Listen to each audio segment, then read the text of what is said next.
my bass go-to thing. So we were talking, I started as a guitar player, right? So then I'll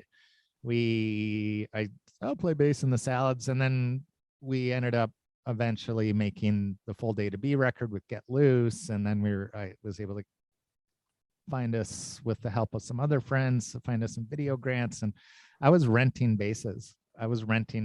For the video. So the bass that I'm playing in the Get Loose, I went to Along McQuaid's and I rented it. In the video, that's what I'm playing, and I was playing Broadbeck's Music Man from the 70s in the studio, because it sounds so great, and I didn't have a good sounding bass. And right at that time, at that exact same time, so around 2003, when that record came out, we got Warped Tour booked. We were put on a lot of the Warped Tour. Get Loose had become a top 10 hit across the country. I still didn't own a good bass.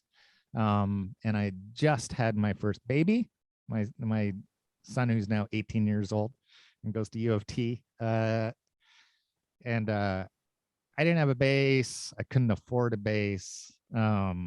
I was going to ask if you're like such a minimalist that you don't even own an instrument.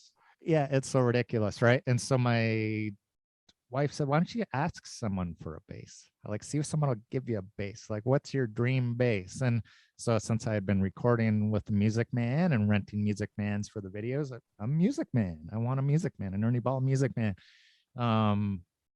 And so what my wife did is she went online. She found every single contact she could for Ernie Ball, for the company Ernie Ball, put them all in one email and just told her my story. She just was just dead honest. We just had a baby. He's made a record. He has a top 10 hit now. He's going on Warped Tour. He doesn't own a bass, and he would love to play Ernie Ball basses. About 5 minutes later, Brian Ball, Ernie Ball's grandson, emailed back and said, I'll give you a bass. And that's still the bass I play. So I own two basses. And at the time, Brian, so that the company is amazing. We're going to call him Mr. Ball. Mr. Ball. So, well, there's all sorts of them because there's Sterling, too many balls. There's there's too many balls. So many balls everywhere. And so there's Sterling Ball, who the Sterling basses are named after, and then there's Ernie Ball, the grandfather, who was a lap steel guitar player. And so they started as a lap steel company. But it's a entirely family, and Brian Ball since then. So he at the time it made sense for him at the time because he was the A&R guy for Ernie Ball, and he was in charge of the Ernie Ball stages at Warped Tour as well, which was the stage that we were just about to jump on as well and go on tour.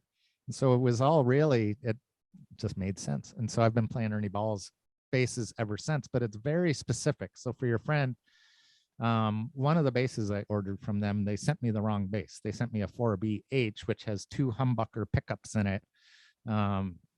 For people listening that don't know guitars, that's the little box thing that sits under the string on the body of the guitar, and it has little metal circles on it that are magnets to pick up the vibrations of the metal strings.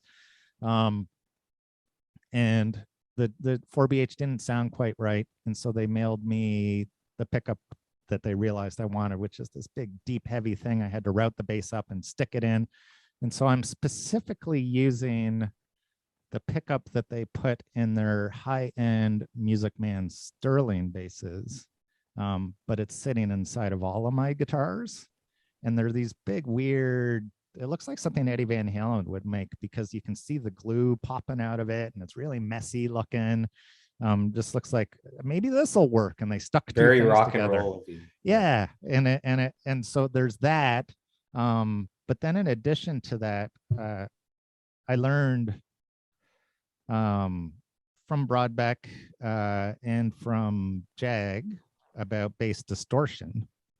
I was always playing really, really clean, other than when like an Ampeg or something like that would distort or overload. It would start like the amps would always sound better as a show would go on. As they got hotter, I didn't understand that it was the distortion.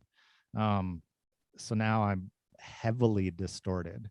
So my amps of choice are Trainer amps in Canada. Jeremy, who's the rep at Trainer, is so genuine and so amazing. It's a Canadian made product. They work great. They sound awesome. They make Neo cabinets that are made of neokaodide metal. So they're super light, all the magnets. So I love those. So it's an Ernie Ball base, trainer cabinets, either 412s or they make 10 by 8-inch speaker, these little tiny speakers. And then but the majority of my sound is now coming from dark glass products. I'm a dark glass endorsee as well. And they send me stuff from Finland.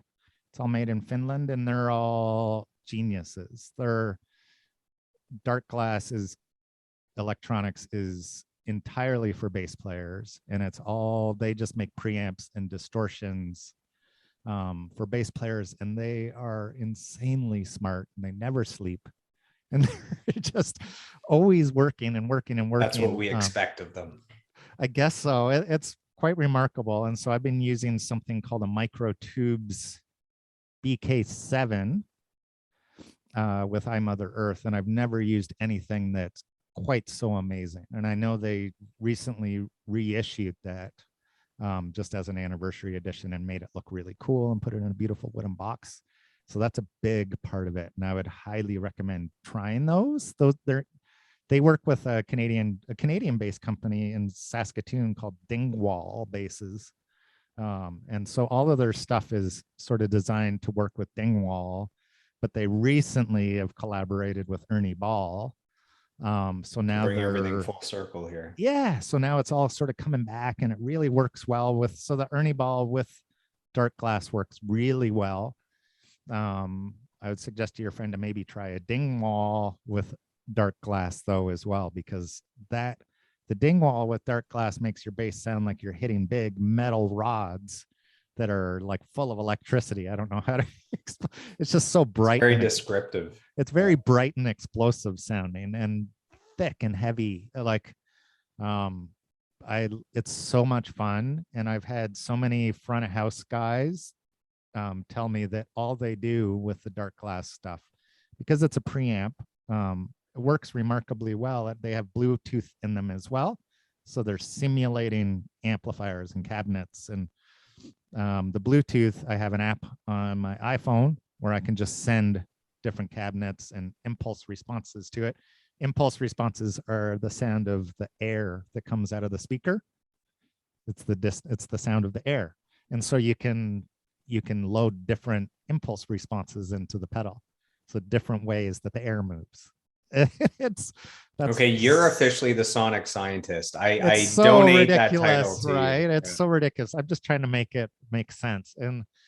So then I was talking about I did this record with a band. Howard Benson, right? Howard Benson mixed the record and I produced by Neil from 3 Days Grace. And the mixes I got back from Howard Benson were not my B7K pedal. Like I gave him exactly what I thought was the greatest bass tone on the planet, what I use with iMother Earth. And he didn't use it. He took my DI bass, like just my direct bass into their system and did something completely different with it. The nerve. But that's the confidence that he has in but at the talents.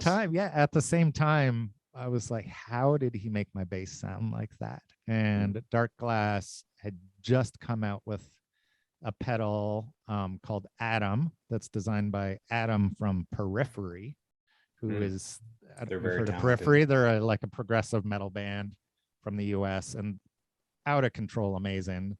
Their very first record is famous in the production world because Adam recorded it all at home in his apartment on a laptop. And it's so crazy sounding, like the production is out of control amazing. And so this Adam pedal that came out recently is his signature pedal. And it's 5 amps all in one pedal. And so when you're playing through it, it's all 5 of his amps all put into this one thing. And it sounds like Howard Benson's bass. It's so crazy. When I got it, I was like, it sounds exactly like Howard. And so I've got that bass tone now. But the weird thing is that tone wouldn't work with iMother Earth. So really your bass tone has to fit the band too, right? So it's like I get a tone, but it's very band specific. Is there a specific pick that you use? You were saying that you use a pick, I believe, right? Every once in a while, yeah, I'll use anything that's heavy that's made out of Tolex, like the turtle shell material that has like a powder on it. So none of the shiny picks, like the ones that look sort of flat colored. If they're thick and they have that sort of powdery stuff and they're made out of Tolex, a lot of them say Tolex on them. They definitely have their own sound, but I pick those or choose those picks, because of that powder and the material that never slips out of my hand when I'm sweating, because I sweat a lot when It's I important, play. yeah. Do you have one of those pick holders on your mic stand, or do you have backup picks somewhere? No, but I actually had pick You're so guards. confident in your non-slippy pick. I made good friends with a guy early on in his career, a couple of years, many years ago now, actually, and he makes pick guards for basses. He makes custom pick guards. A friend of mine in Istanbul, in Turkey, named Alperius, and you can find him online, Alperius Pick Guards. Shout and out. at the time, he hadn't made any famous bass player a pick guard yet. He had been making them for his friends. And he makes these beautiful pick guards. What I'm getting to is that it's made in a way that I can stuff my picks into it. And so I stuff all my picks into that. I don't have them on a mic stand. I just stuff them into the sides of the pick guard.